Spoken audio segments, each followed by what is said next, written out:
Good evening, everyone.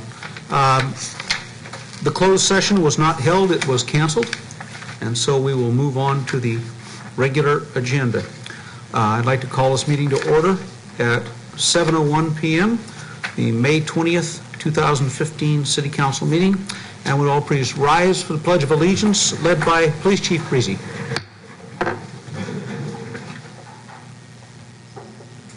I pledge allegiance to the flag of the United States of America and to the republic for which it stands, one nation, under God, indivisible, with liberty and justice for all.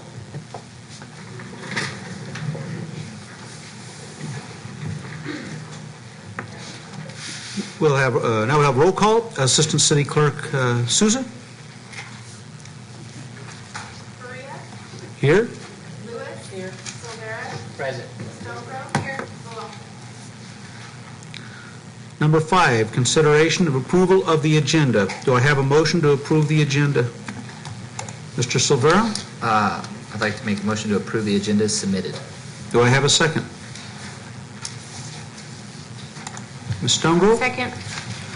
I have a motion by Mr. Silvera, a second by Ms. Stonegrove to approve the agenda as submitted. All in favor? Aye. Opposed? Ayes have it. Next on the agenda, we have 2 presentations, and I will be moving down to the podium. We have one. The first is a proclamation recognizing National Public Works Week. And I've been asked to, we have Jeff Bondi and Mike Hill, and is Carlos here tonight as well? Yep. And Carlos Cornea, very good. So we'll come down and do those.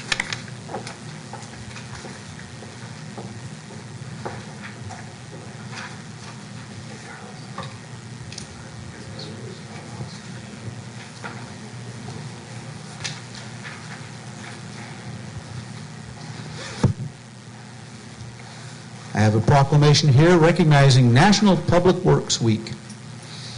It reads, whereas the Public Works Department provides services for our community and are vital and integral part of our citizens' everyday lives, whereas the support of the community is vital to the efficient operation of public works systems and programs such as water, sewer, streets, parks, recreation, fleet maintenance, building maintenance, engineering, wastewater treatment, solid waste collection, and airport operations.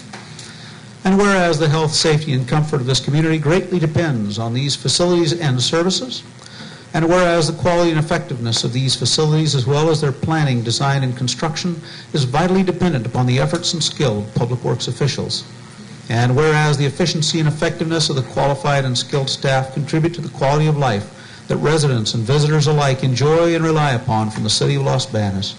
Now therefore be it proclaimed that the Mayor and the City Council members of the City of Los Banos do hereby recognize and extend their appreciation to the dedicated and skilled staff of the Public Works Department, and hereby proclaim May 17th through 25th, 2015 as National Public Works Week.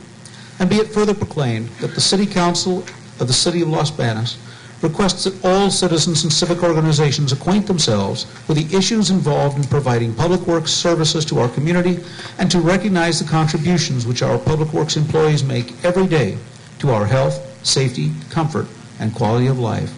And there is the seal and the mayor's signature. And receiving this tonight are Carlos Cornea, Jeff Bondi, and Mike Hill.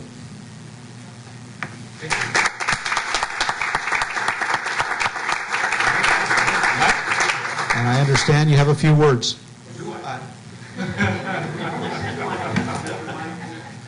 Ready to go to the podium? Appreciate there you the go. fact that you recognize us and that.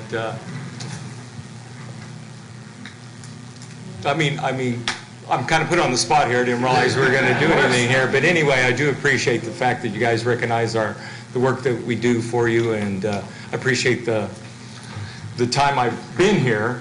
So anyway, thank you. Thank you very much. Los Banos appreciates you all very, very much. Every time we turn on the tap water, every time we watch and we'll see that our streets are clean, every time we flush the toilet, yeah. You know, there's a great old joke. You know, imagine if the mayor goes on vacation for a month, but then imagine if Public Works went on vacation for a month. So who do you really miss? All right. Our next proclamation is a certificate of recognition to Pacheco High School Interact Club.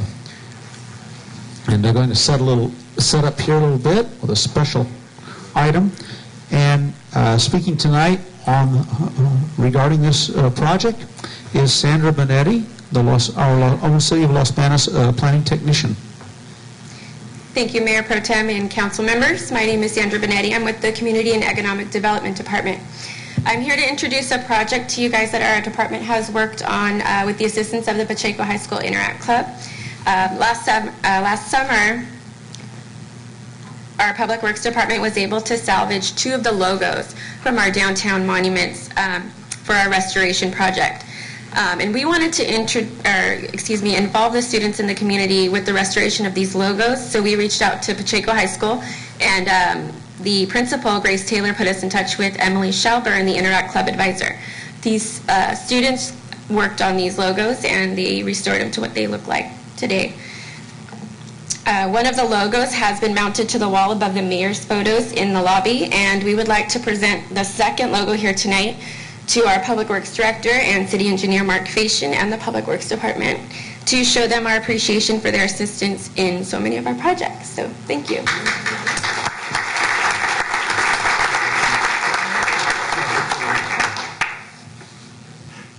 This will be for. Pardon me? This will be for the Interact Club. Okay, and here we have our Interact Club. I didn't get names. Emily Shelburne and Angel Interact Club. So we have a certificate of recognition for all your hard work and benefiting our city in so many ways. And it's presented to the Pacheco High School Interact Club in appreciation of your efforts for the restoration of the City of Los Banos downtown logos. And it is signed by the mayor. Thank you very, very much.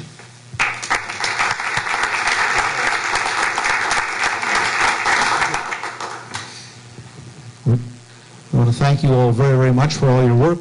It's nice to be able to sit as mayor, or the mayor as a pro tem, to be able to do these very nice proclamations. This is the fun stuff. So, thank you again, everyone.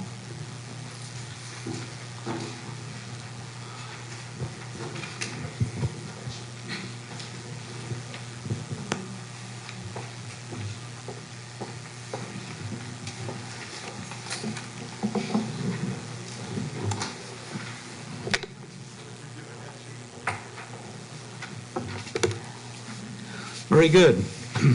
Now we will move on to item 7, public forum.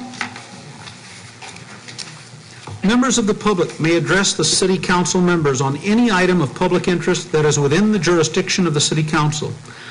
Includes agenda and non-agenda items. No action will be taken on non-agenda items. Speakers are limited to a 5-minute presentation. Detailed guidelines are posted on the council chamber informational table. When you come to the podium, we ask that you please state your name and your city of residence. Anyone like to speak in the public forum?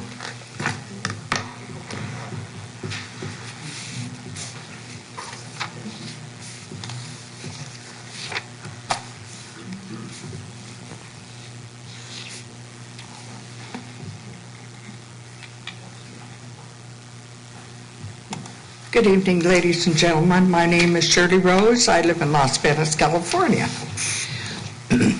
This has got to do with the city codes. I called June the 16th on a man that had rented a house, opened his garage, and was repairing automobiles. Now, they went out, they checked him. He said yes, he was working on them, and yes, he would continue working on them. They later found out he had no license. He had lied about his license. He had lied about the tag that was on one of his cars. And this went on and on. Finally, he got a restraining order on me, which meant that I could not drive down my street that I've been driving down for 47 years. On to the court we went. The judge threw it out. He thought it was kind of phony. Went back. He claims in one of these official notes that Sergeant Sejas and Breezy advised him to get the restraining order. Now, I called the code enforcer to have help. How many other people in town are doing this without license or without? And this man has put me through misery now. I have put out $6,000 to clear my name and to make sure that I am sitting in my home. Now, what are we going to do about him and the other people in town that do this? You've got business downtown that has license, insurance.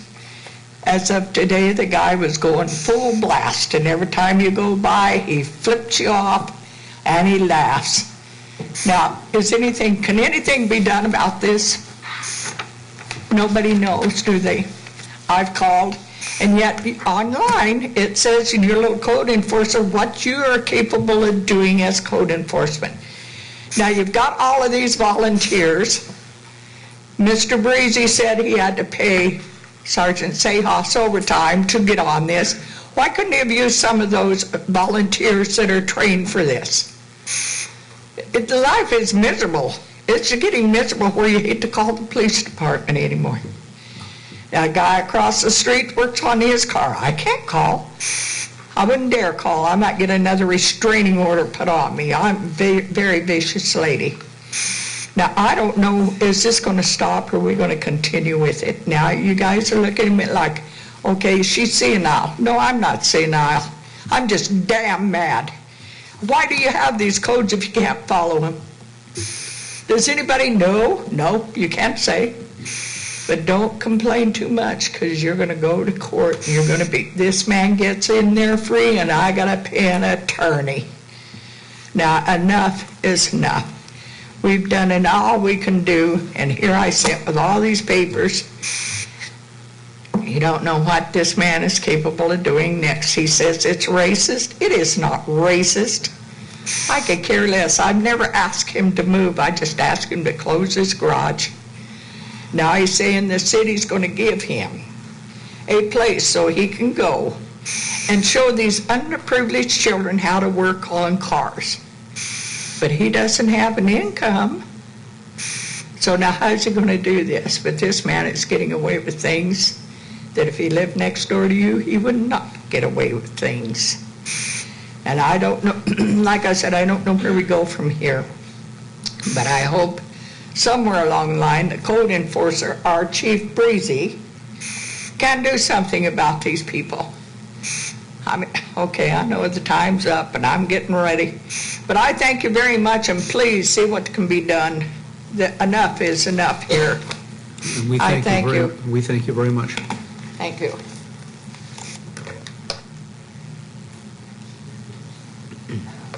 Anyone else like to speak in the public forum?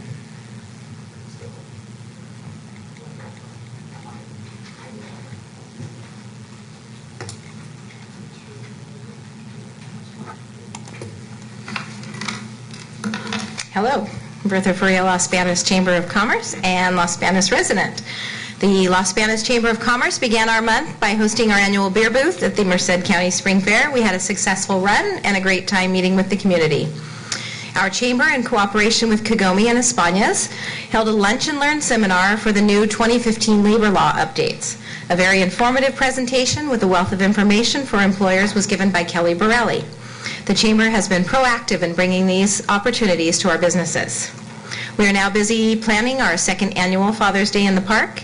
This event will be held on Saturday, June 20th from 9 a.m. to 3 p.m. You can start off with breakfast with the Los Banos Lions Club. They will be serving a breakfast of pancakes, eggs, bacon, coffee, and juice in the recreation hall from 8 a.m. to 11 a.m. for $7. After breakfast, you can stroll through our different vendors and find a gift for Dad, take a look at the vehicles in the car show, and listen to live music. We're accepting applications for vendors of all kinds and car show enthusiasts. You can contact us for an application or obtain one online at losbanos.com. We're happy to welcome several new members to our chamber: Ray Walton of Legal Shield, Eduardo Perales of 3 Pop Kettle Corn, Seeger's Printing, and Paradise Tomato Kitchens. Rhonda Lowe is currently working with us on producing the 2015 Tourism Guide. This magazine will target tourists looking to visit our area as well as conference planners looking for new, affordable options for their groups. It will showcase lodging, dining, shopping, recreation, and the local history and culture Las Banas has to offer. If anyone is interested in being a part of this guide, Rhonda can be reached at 704-4384. Thank you. Thank you very much. Anyone else like to speak in the public forum? Seeing no one, we'll move on to item 8. Consideration of approval of consent agenda. Items on the consent agenda are considered to be routine and will be voted on in one motion unless removed from the consent agenda by a city council member. And for this, we go to our Assistant City Clerk, Jana Souza. Items on the consent agenda are as follows. Check register for number 153083 through 153391 in the amount of $832,818.40. Street closure request block party for Saturday, June 6, 2015 from 11 a.m. to 10 p.m. on the 500 block of Sarah Court. Assignment of fund balance for the general fund in the amount of $1,750,000 for development projects. City Council Resolution Number 5655, authorizing award of construction contract for M Street Water Extension to McIlvaney Incorporated in the amount of $44,213.81. City Council Resolution Number 5657, authorizing award of construction contract for Santa Rita Avenue Water Extension to McIlvaney Incorporated in the amount of $167,553.33. City Council Resolution Number 5658, authorizing award of construction contract for Henry Miller Area Storm Drain and L Street Water Line to Bill Nelson General Engineering Construction Incorporated in the amount of $1,290,855. City Council Resolution Number 5659, adopting a revised budget for the 2014-2015 fiscal year as it pertains to expenditures and revenues associated with the Maintenance General Fund and Park Special Revenue Funds. City Council Resolution Number 5660, amending Division 4 Salary Schedule, Employee Classifications relating to Section A, Administration, City Manager. City Council Resolution Number 5661, approving a second amendment to City Manager Employment Agreement, increasing the annual base salary by 5%. And the recommendation is to approve all items as submitted. Thank you. Does any council member wish to pull any item for discussion or a separate vote? Ms. Lewis? Yes, Mr. Mayor Pro Tem, I'd like to pull item B, please. Item B. And for item B, we will pull B that. B as in boy. B as in boy. Yes. The street closure request. So we'll go ahead and take the vote on the consent agenda. Are there any other items? Any other items that would like to be pulled? Okay. So we'll vote on the consent agenda minus item B, and then we'll take item B individually. Okay, if there are no other requests for pulls, I would like to make a motion to approve the consent agenda minus item B as submitted. I have a motion to approve the consent agenda minus item B. Do I have a second? Mr. Silvera? A second. I have a motion, Ms. Lewis, second, Mr. Silvera, to approve the consent agenda as submitted. All in favor?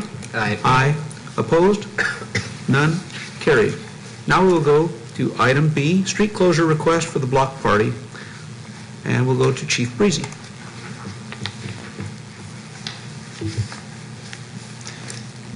Good evening, Mr. Mayor Pro Tem, council members. This is one of our common street closure requests that we have. We've changed the process slightly in the past several months. We sent out notifications a few months ago. We would need to come in line with our RMA, our insurance carrier for the city. So we required a couple extra steps, which included the requirement of obtaining insurance as part of the closure because they will be on the public right-of-way. At this point, I haven't checked with our police services manager today to see if we have obtained the insurance from the applicant. If we get it in a reasonable amount of time prior to the closure, I do not have a problem with the closure.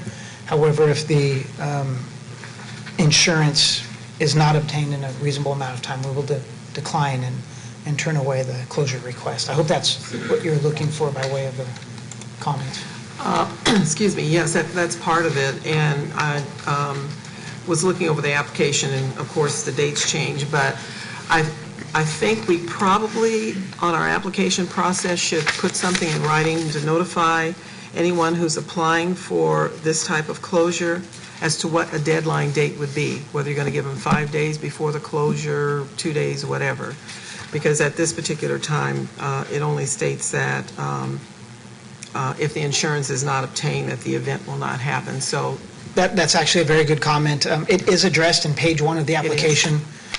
You might not have page 1 as part of this packet because page 1 does not require the applicant to provide any information. No, I don't have Page 1 talks about the limitations for the closure. It talks about it needs to be in our hands generally at least 3 weeks prior to the event, but no more than 365 days prior to the event.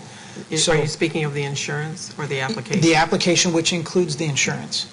So the application that people will get for an event like this in the future is 6 or 7 pages long, and it's going to get changed again along with our special event ordinance that we're working on through the city attorney's office.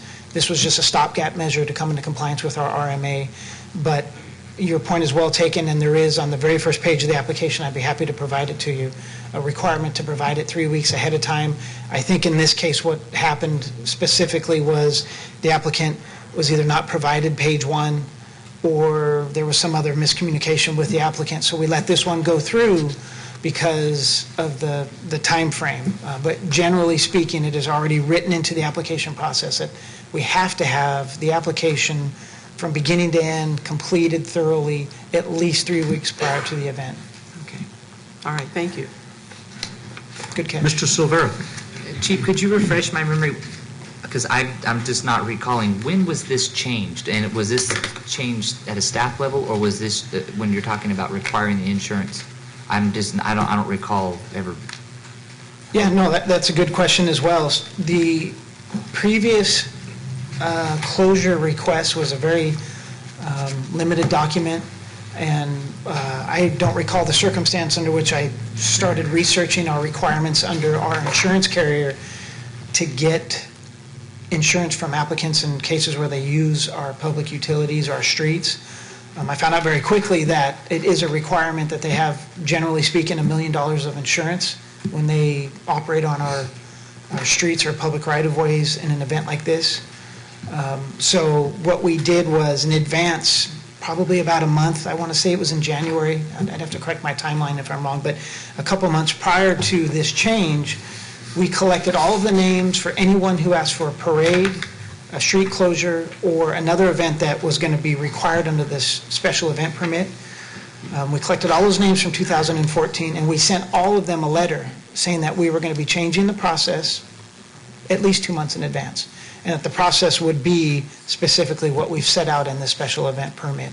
There's not a lot of changes. The most significant is probably the insurance, but I think it's necessary on our part to cover our rear ends, for lack of a better term. So it was over a several-month period where we initiated the process, gave them the warnings, and it was in a period of time several months ago when there were no parades, no special events going on. There was kind of a downtime, which is exactly why we sent it out at that time, so we'd give them plenty of advance notice. So every applicant in 2014 that got one or got a special event permit received one of these warnings. Unfortunately, in this case, this applicant here on Surratt Court was not a 2014 applicant. This was their first time of ever asking for this event to occur, so they didn't have the benefit of receiving that notice back in January. So then this was done at a staff level. This didn't come before council? Not yet. Like I said, it was a stopgap measure through the city's attorney's office. I've been working with him. I think there's going to be a broader special event ordinance that's going to come before you in some period of time that includes special events that pertain to the street. But the Risk Management Association that we fall under, I don't want to say requires, but it certainly lists that we have to have insurance for events like this, or we require the applicants to have insurance. Very good. Thank you. Ms. Lewis?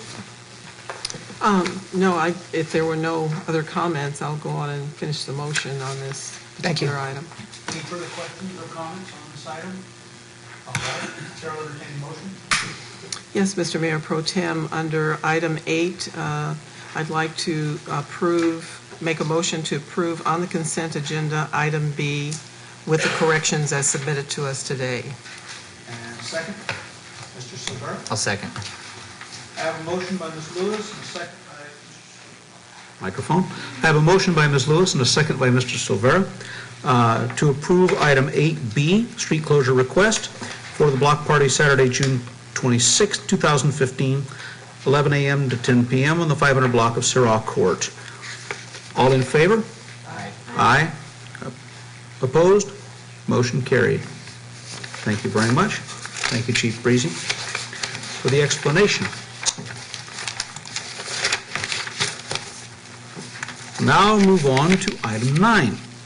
Consideration of approval of City Council Resolution Number 5662, consenting to the inclusion of properties within the city's jurisdiction in the California Home Energy Renovation Opportunity Program, the HERO program, to finance distributed generation renewable energy sources, energy and water efficiency improvements, and electric vehicle charging infrastructure, and approving the amendment to a certain joint powers agreement related thereto. And to explain this very interesting item, we will go to Finance Director Williams. Good evening, Mayor Pro Tem and council members. Tonight, staff is bringing forward a resolution which we've actually had a lot of excitement about with our residents here. And staff also recommends that the City Council adopt the resolution authorizing our participation in the California Heroes program. Tonight we have Eve Perez. She's Director of Municipal Development for the HERO program. She's going to offer a presentation up regarding the program, and then both her and I will be available to answer any questions that council may have before taking any action. So with that, I'll turn it over to Eve. Thank you. Good evening. Again, my name is Eve Perez, Director of Municipal Development for the HERO program, and thank you for the opportunity to be here. So, forward button. A little blurry. Okay, well, I'm here to talk about the HERO program is a PACE program, which stands for Property Assessed Clean Energy. PACE enabling legislation was passed in 2008 by the California Assembly, which allows property owners to receive 100% financing for energy efficiency, water efficiency, and renewable energy projects that's repaid through their property taxes. There are a number of different measures that a property owner can finance through the program.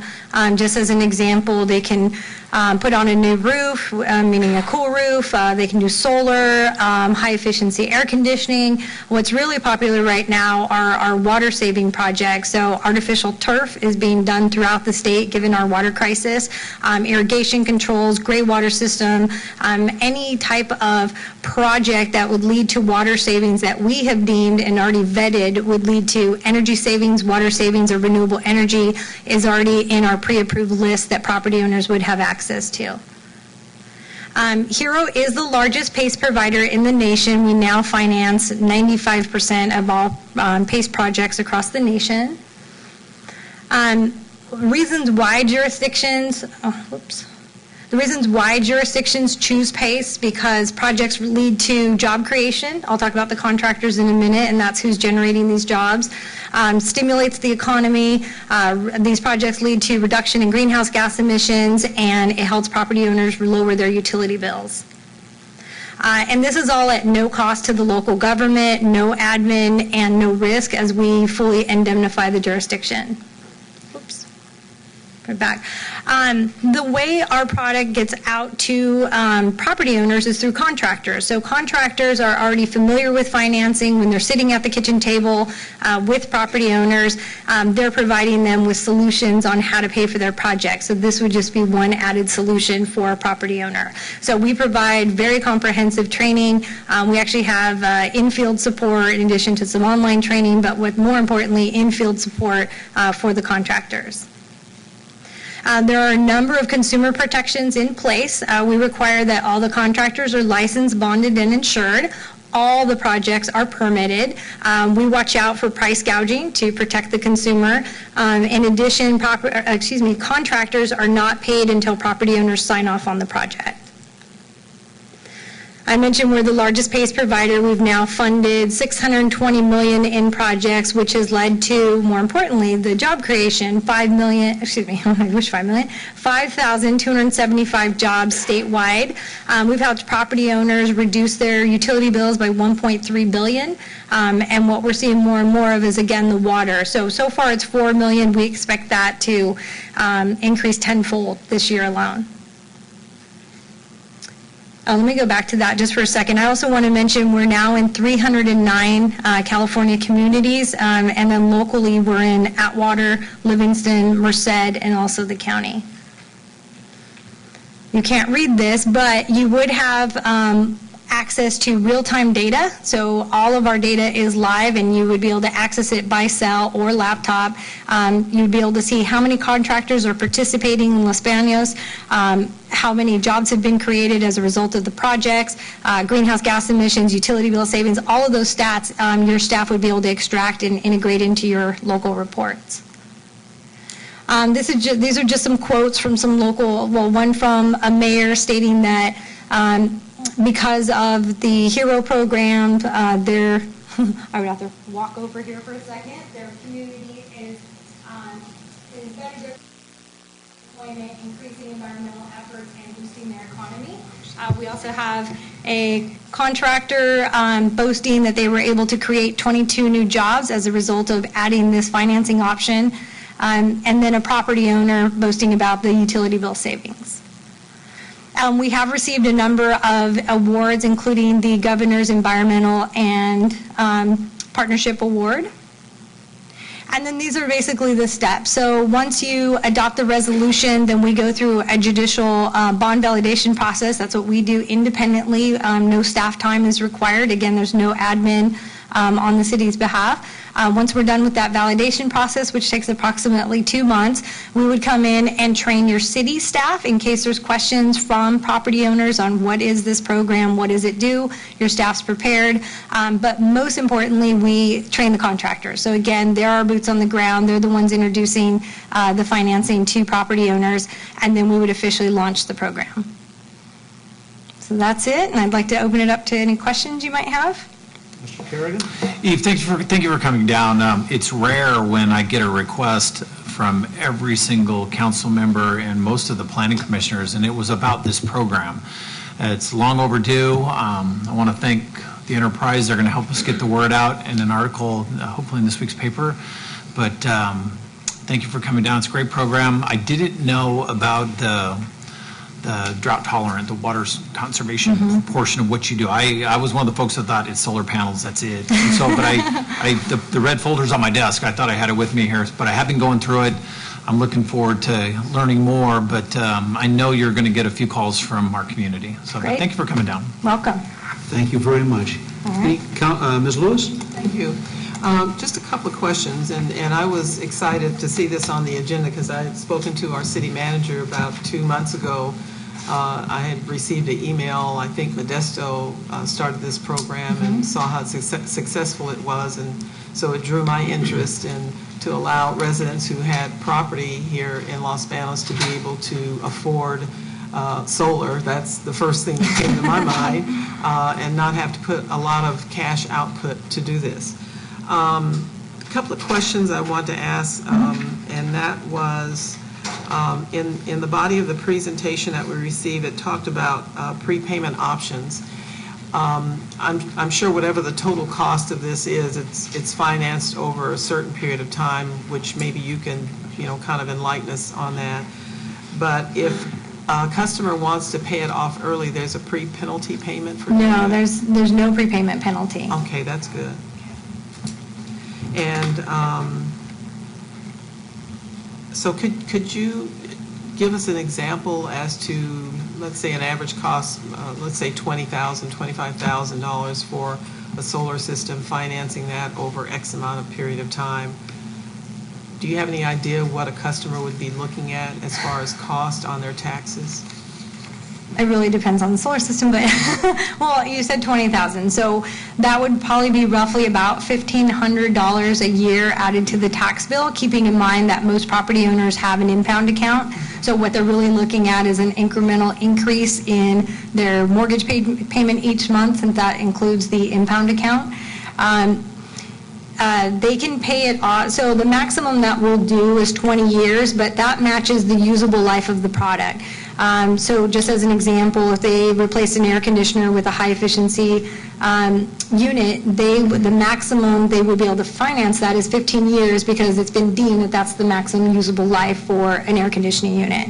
Our financing terms are 5, 10, 15, and 20 years, and again, they cannot exceed the usable life of the product, but they can certainly shorten the time frame. So solar could theoretically be financed over 5 years instead of 20.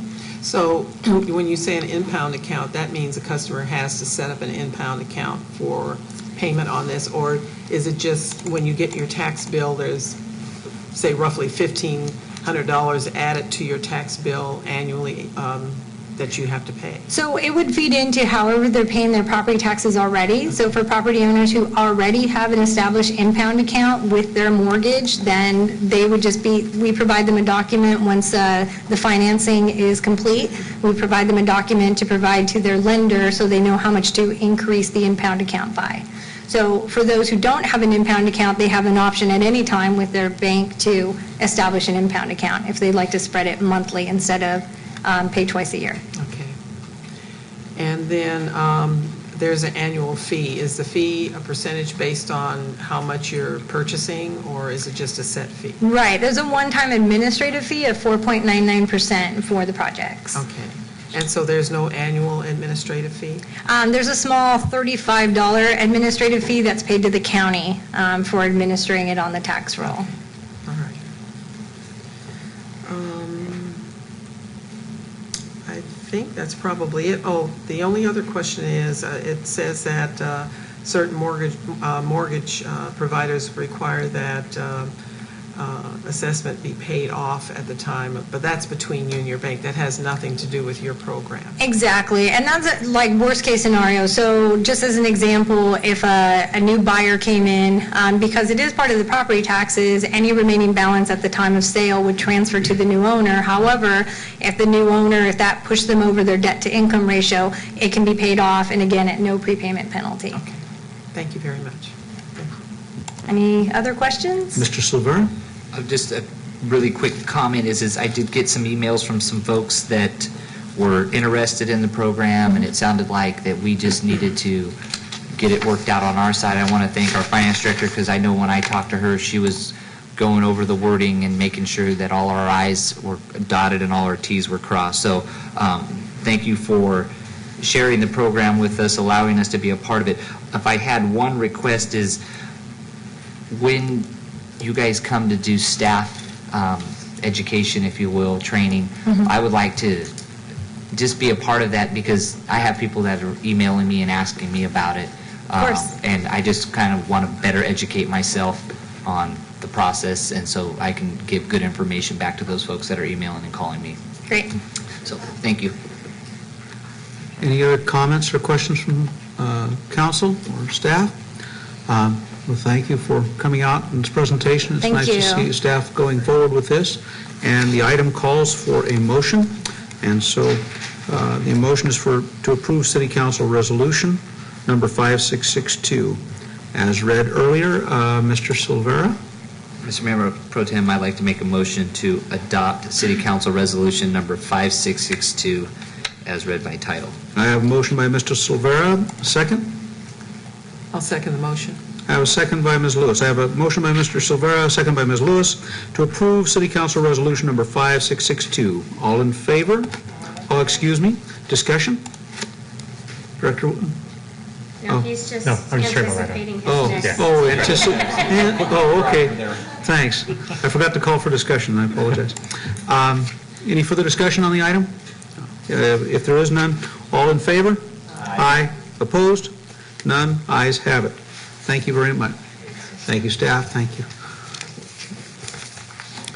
And we'll move on to our Information Technology Department projects and tasks presentation. And that will be given to us by our IT Director, Mr. Spaulding. All right. Thank you. Good evening to you, Mr. Mayor Pro Tem and Council. City Manager asked me to, and actually I offered to provide a little bit of update on some of the initiatives that the IT department has worked on for the past 2 years. I haven't given a similar presentation for about 2 years, so I'll be covering a few initiatives that we actually probably did a little bit of work on prior to this. But just to get started, some of the things that we did work on is the first one, which was kind of a major project. We're actually still working on it today. It's been kind of 2 years running here, is we deployed a new server and storage environment here at City Hall. Basically, some of the outcomes of this thing, I'll explain in the next slide a little bit about how or what really we did with a little bit of a graphic. But some of the benefits of this were that, first of all, it built in some equipment redundancy. So if one of our servers that ran an application failed, we didn't lose the application entirely. It would kick over to a secondary server. The arrangement that we have now also accommodates growth. The way that usually servers work is that every time you deploy a new application in the city, you have to buy new equipment to house that application. This new approach that we're taking does not require that. But at the same time, it also allows us to reduce the amount of equipment that we do have. By reducing the equipment, it takes up less space, there's less electricity used, and also there's less heat generated by that equipment, obviously, so there's a reduction in air conditioning. Here's a little graphic that kind of shows how the old environment worked and how the new environment worked. If you take a look at the top half of this thing, the old environment, this is a traditional server application environment where literally one physical server or one, well, it's a physical box, ran one or more applications. In this scenario, servers typically run at low efficiency. Newer servers nowadays, they're just blazingly fast, and honestly, they just sit there and idle with some of these applications that we run. That's why sometimes we actually put more than one application on the same server. The unfortunate side of this thing is that sometimes when we do maintenance on an application, it requires us to reboot the server. If we have multiple applications running on the same server, then obviously rebooting that thing is going to interrupt everything that's running on that server. There's also no redundancy. We actually saw this at our police department where our dispatch system was running on one server that did not have a redundant server. And if that application went down, CAD was not available.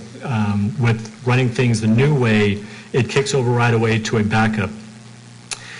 And finally, you'll see I put on the bottom of each of those servers that little circle there. That represents the disk space that is installed in that server. Some of our applications use more disk space than others and they grow faster, so in some cases that disk will run out of space before the server is due to be replaced. All those problems, to one way or another, are solved with the new environment, which is pictured below that.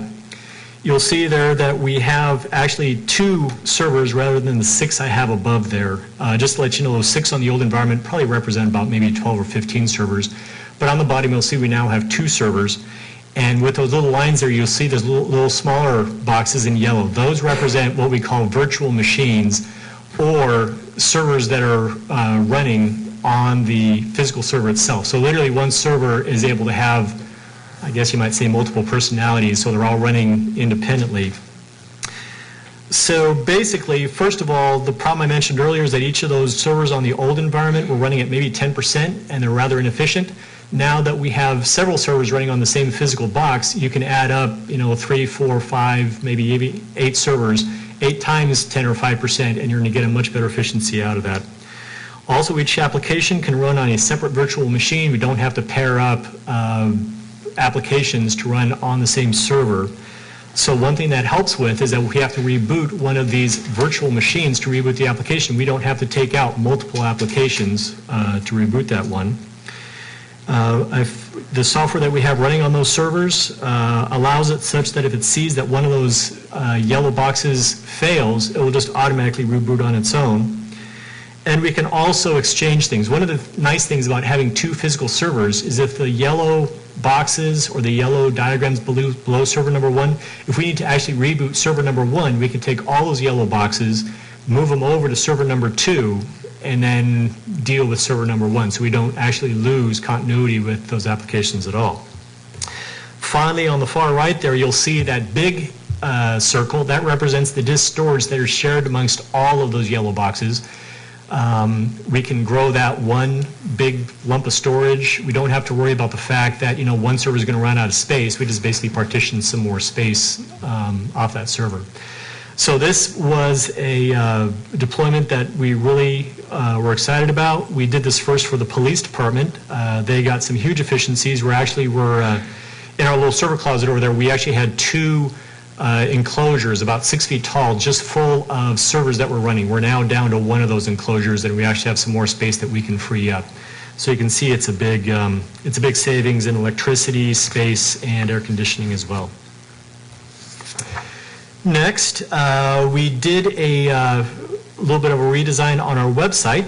I'm actually just going to quickly jump to our website today and show you some of the changes that were made. We did change in this area here, hopefully you can see my cursor. We used to have a static picture, I think it was of some Girl Scouts planting trees. Great picture, but that's really all that they saw. The picture that we see here right now, this is something that will rotate through multiple pictures. The timer may have actually expired by now. I've been running this for like 20 minutes. But we've got about 19 or 20 pictures here that people that visit our website can see that shows a little bit about our community rather than, just some rather static pictures there. You can see here's some wildlife. Here's a drill when the fire department was out doing some work. This is when we got the grant from the Giants for helping to rehabilitate one of the ballparks. Here's some kids painting graffiti. We have several of these pictures.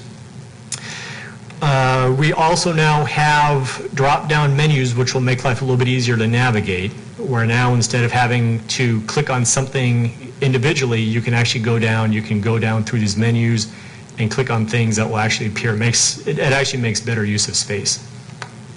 So that's something else that we took care of.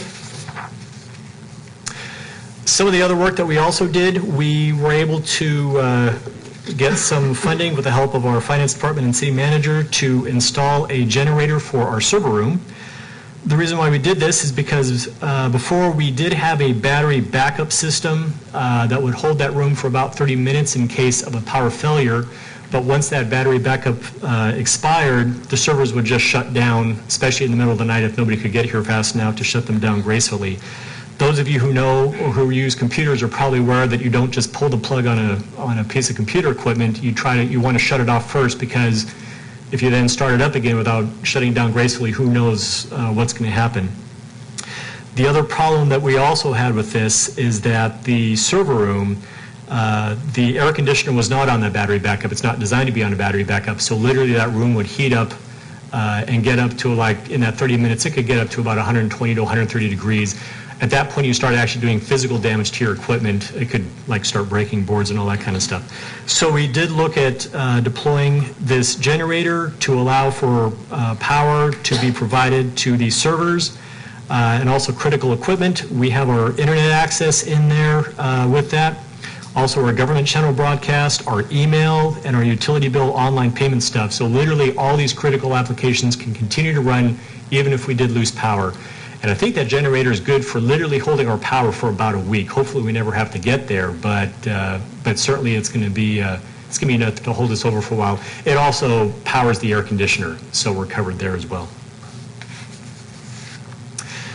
Some other things that we took care of over the past year, these are things that just kind of happened. Obviously we didn't plan for them, but they were things that we were able to take care of and get resolved.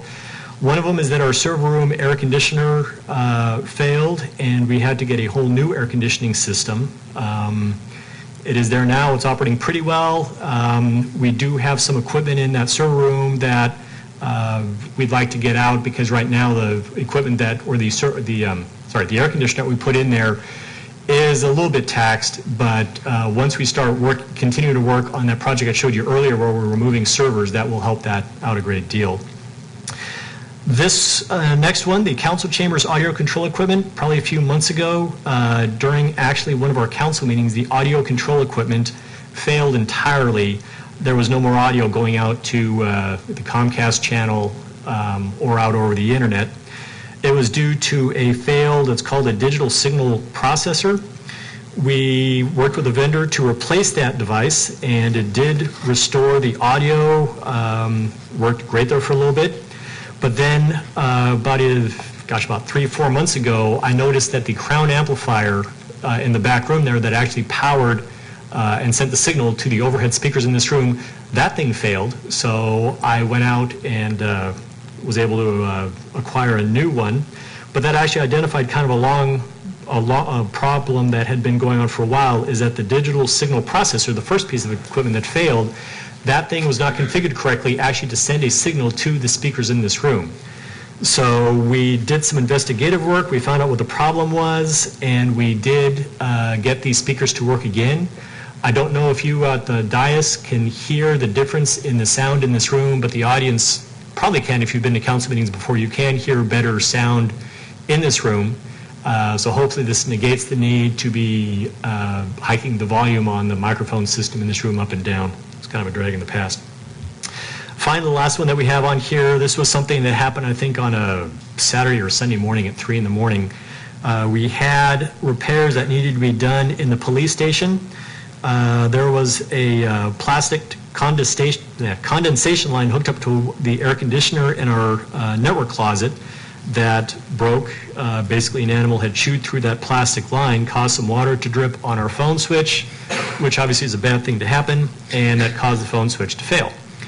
So we did have, we called out our contract air conditioning vendor. They came out, they replaced that plastic line with a copper line.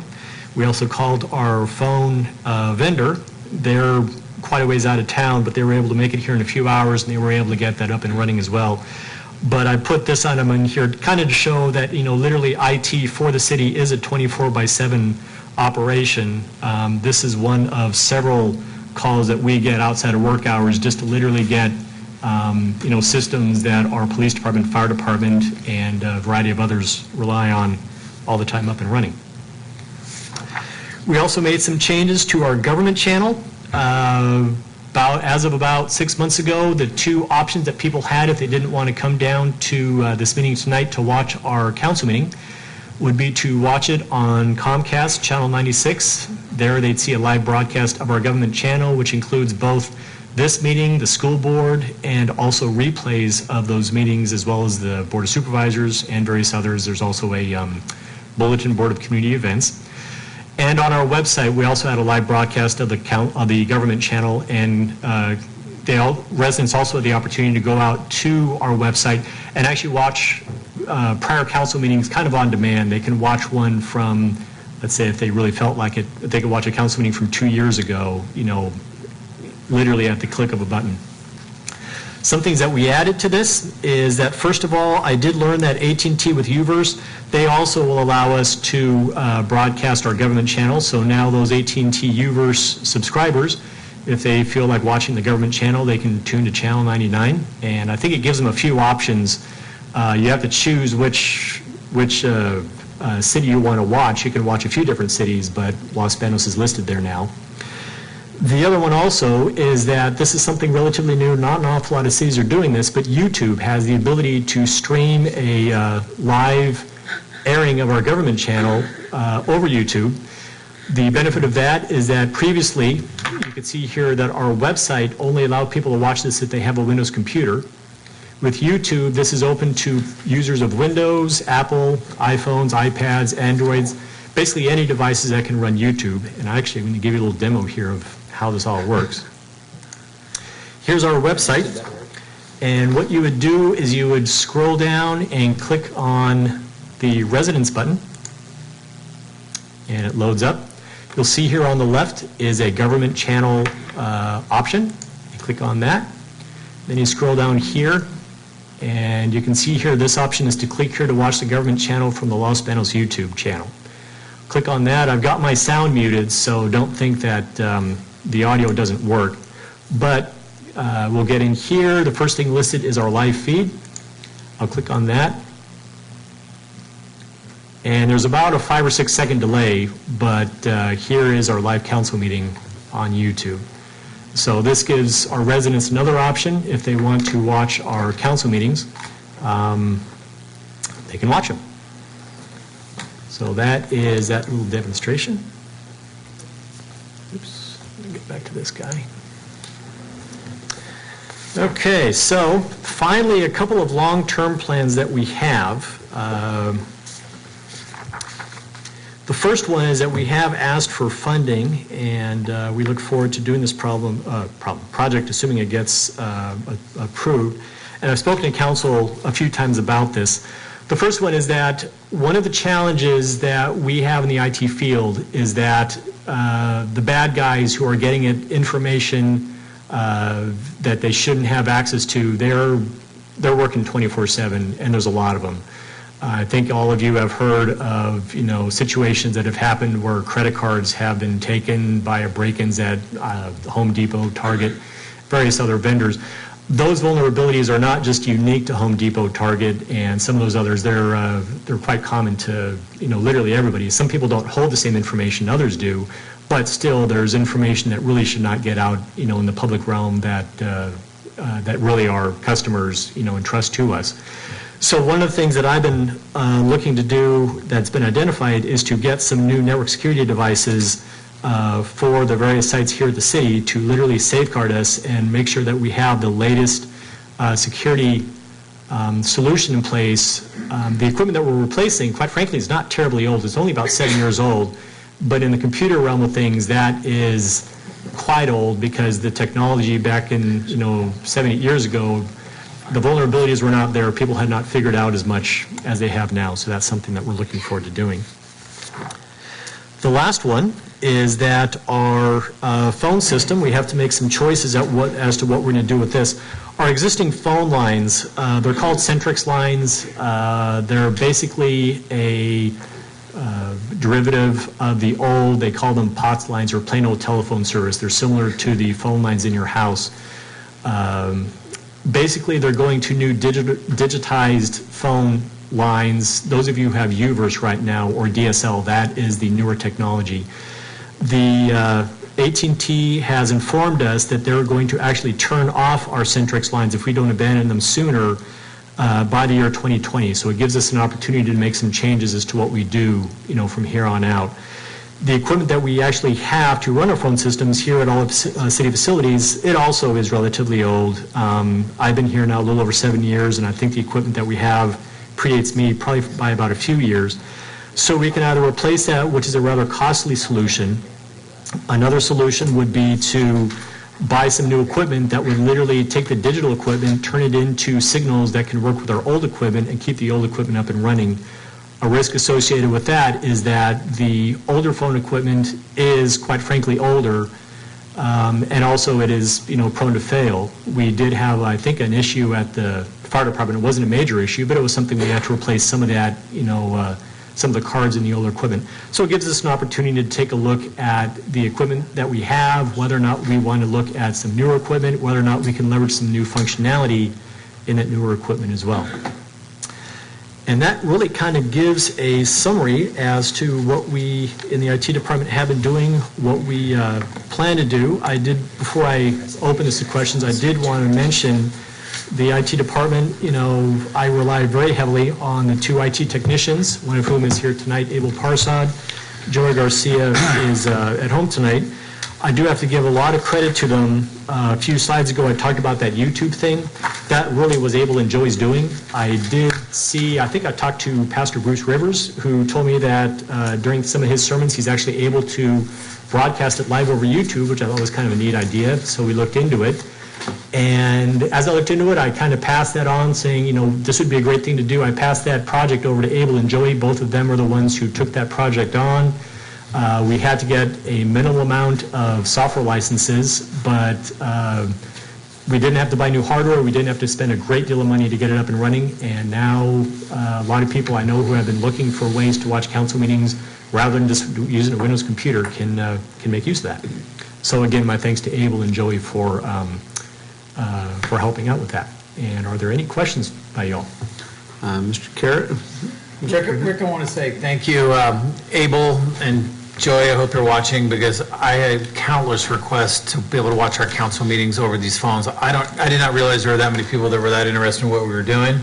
but I can take it off my list. So thank you, Joy, Abel, and Rick. It's a big deal because some people think these things are very simple, and they're not. Someone actually has to go out and figure it out and do it, and you three, or the two of you did with Rick encouraging you, but thank you. Really, it's hugely important to me. Really appreciate it. Thank you very much. Ms. Stongrove? Thank you. I think the YouTube thing is really cool, too. And so if you go to the channel, do we have archived council meetings there, or is Yes. just the live? We do. Actually, let me show you that real quick. I killed that session. I have been starting to add recent council meetings. I think I have the council meetings through, that started in January on the website, but let me just show you real quick. Here I am. I'm going to go jump down to there. So here's our YouTube channel. This is the live thing. Here's the last meeting from May 6th. Here's the last meeting from April 15th, April 1st. Oh, very cool. We can play it much like you do on the Windows thing. You can scroll forward to skip the 5 minutes of lead-in time. Again, I've got the sound muted because I don't need it to compete with me. But here is the video from the last council meeting. You can go through the around. city's website. You can go straight to YouTube. It's all there. That's awesome. Pretty So straightforward. when you go to the one that's live, is it only during a council meeting? It doesn't. It's not. It's literally 24/7. This is the live meeting. If you go home later tonight, Is it what's on Channel 96? it will be what's on Channel 96. It will be the bulletin board on I think it's on Sundays and Tuesdays at 7 a.m., 11, 3, and 7. We have replays of the council meetings, so you can watch those as well. It's just basically anything that you used to watch either on Channel 96 or on that website thing. You can watch them over YouTube. That is really cool. Good job. Thank you. Thank you. Ms. Lewis? Yes, Rick, I really want to thank you and your staff for bringing the city of Los Banos into the 20th century in regards to this YouTube. It certainly is a nice commodity to have for the younger generation, I would say. A lot of us old people still hold newspapers, and we go on computers and look at things, but to be able to access, the internet on your iPhone or another device, iPad, and watch City Council is a wonderful thing. So thank you again so much for taking your time to make this happen for our city. Sure, you're very welcome. Mr. Silvera? Yeah, just, it's the little things. These little things, I know that, and so now that it's being on YouTube, more people can watch it. Where our problem before was if there was a hot button issue night and, a bunch of people that couldn't make it down here wanted to watch it on the internet, it would we had to limit it to only a few being able to watch it, otherwise it would overload the system and then everybody their screens would freeze. So it gives more opportunity to participate in their government. So I think it's really cool, and good work to all you guys. It's one of those things with IT where you don't realize how much you need them until you need them. And then, we're so technology driven, and when that thing doesn't work, whatever it is, whether it's your phone or it's your laptop or it's your iPad or whatever, when it doesn't work, then you realize how important IT is. So good work to all you guys. I appreciate it. Great. Thank you. Thank you. And my thanks, too. Tremendous work keeping us up to date. Everyone who knows me knows I love YouTube. It's a musician's dream house, because I can pull up anything I want to hear anytime. And it used to be you had to go down to the record store and buy the record and put it on, and then you had to watch it because you had to make sure.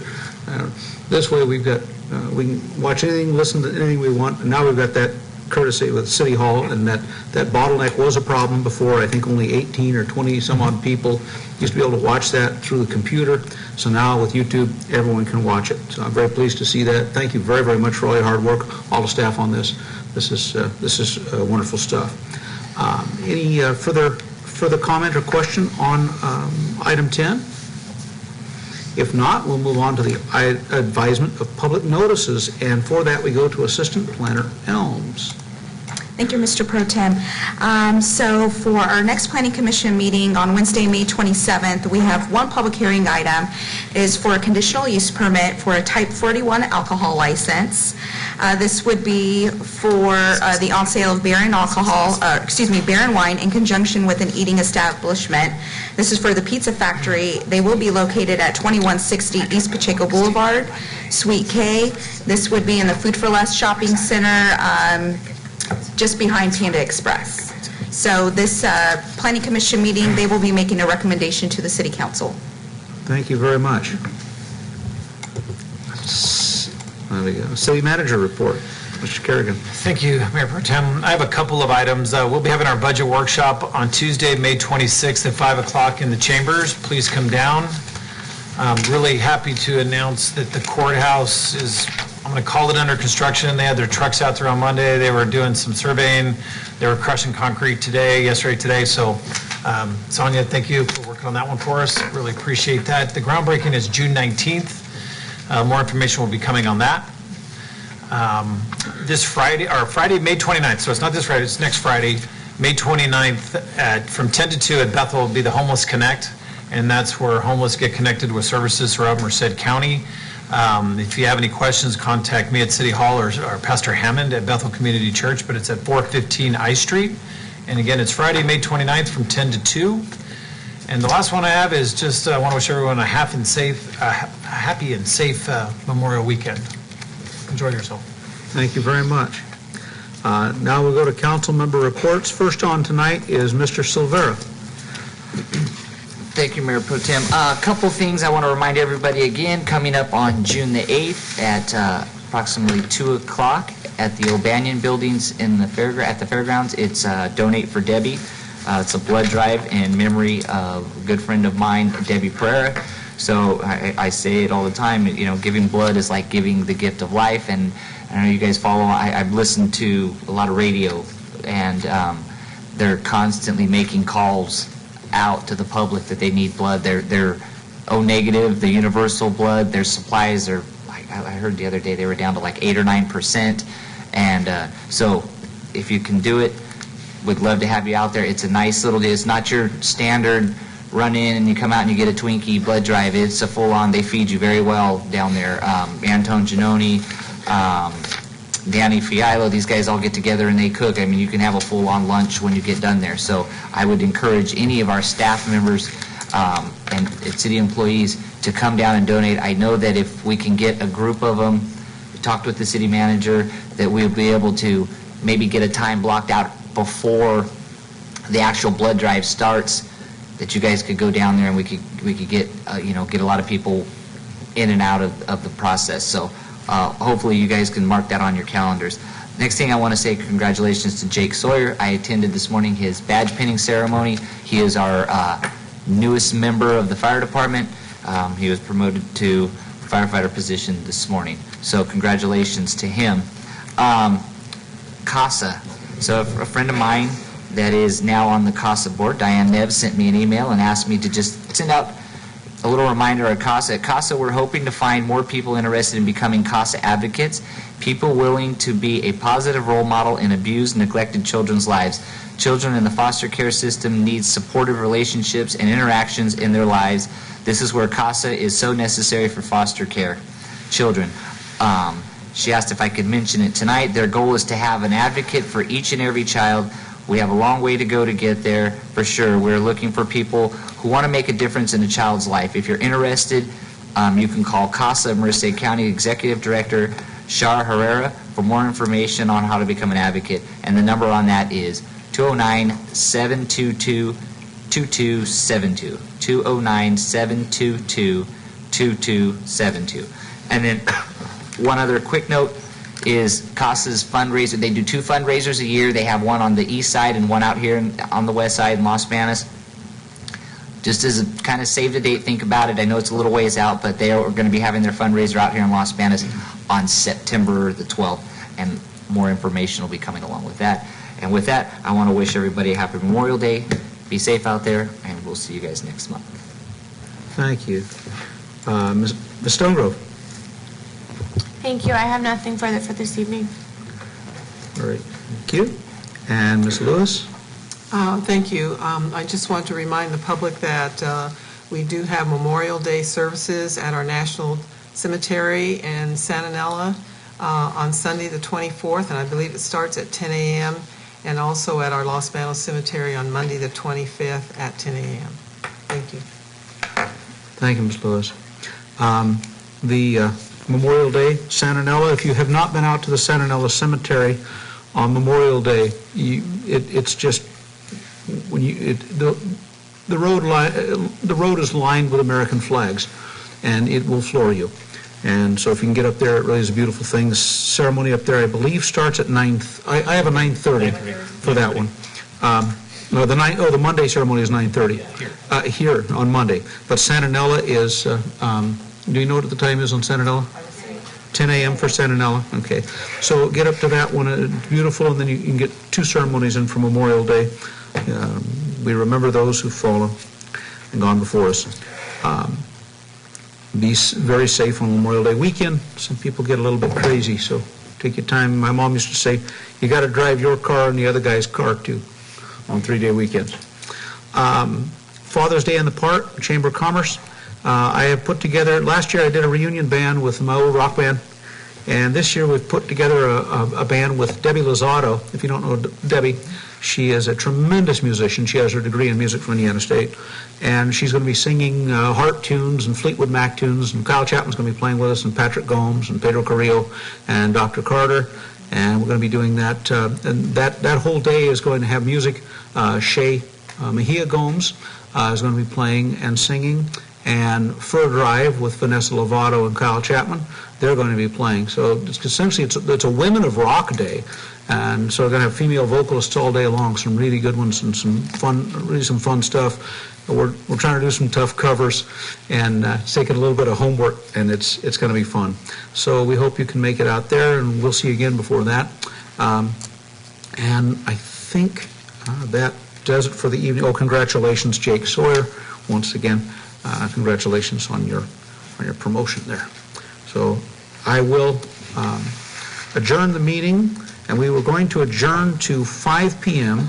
Tuesday, May 26, 2015, to attend a 2015-2016 fiscal year budget workshop being held in the council chambers, 520 J Street, Los Banos, California. And I will adjourn the meeting at 8:13 p.m.